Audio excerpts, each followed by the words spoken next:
গোটা দুনিয়াতে এই সময় ভারতের বিদেশ মন্ত্রী এস জয়শঙ্করকে নিয়ে আলোচনা হচ্ছে। এস জয়শঙ্কর মহাশয় আমেরিকা যাত্রায় যান আর উনি ওখানে গিয়ে ওইটা করে দেয় যেটা হয়তো আমেরিকার ইতিহাসে আগে কখনোই হয়নি।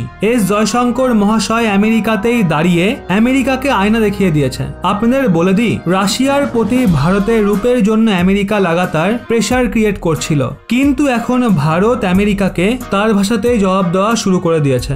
আমেরিকা লাগাতার ভারতকে রাশিয়ার থেকে S-400 মিসাইল ডিফেন্স সিস্টেম কেনা নিয়ে প্রতিবন্ধকতার হুমকি দিচ্ছিল, কিন্তু এখন আমেরিকার এই হুমকিতে ভারতের বিদেশ মন্ত্রী এস জয়শঙ্কর মহাশয় একটা বড় বয়ান দিয়েছে। বিদেশ মন্ত্রী এস জয়শঙ্কর মহাশয় পরিষ্কারভাবে এটা বলে দেয়, যদি রাশিয়ার থেকে S-400 কেনার জন্য আমেরিকা ভারতের ওপর কাটসা আইনের দরুন প্রতিবন্ধকতা লাগাতে চায় তাহলে তারা লাগাতে পারে। জয়শঙ্কর বলেন, এটা তাদের আইন, তারা যেটা চায় সেটাই করতে পারে। এস জয়শঙ্কর মহাশয়ের এই বয়ান স্পষ্ট করে দিয়েছে ভারত আমেরিকার প্রতিবন্ধকতার পরোয়া না করেই নিজের সুরক্ষাকে সুনিশ্চিত করার জন্য সব ধরনের পদক্ষেপ নেবে। আপনাদের জানিয়ে দিই, কাটসা আইনের দরুন আমেরিকা রাশিয়া থেকে সৈন্য সাহায্য উপকরণ কেনা দেশের বিরুদ্ধে প্রতিবন্ধকতা লাগাতে পারে। এই আইনে ইরান, উত্তর কোরিয়া বা রাশিয়ার থেকে সৈন্য উপকরণ করা দেশ আমেরিকার নিশানায় চলে আসে।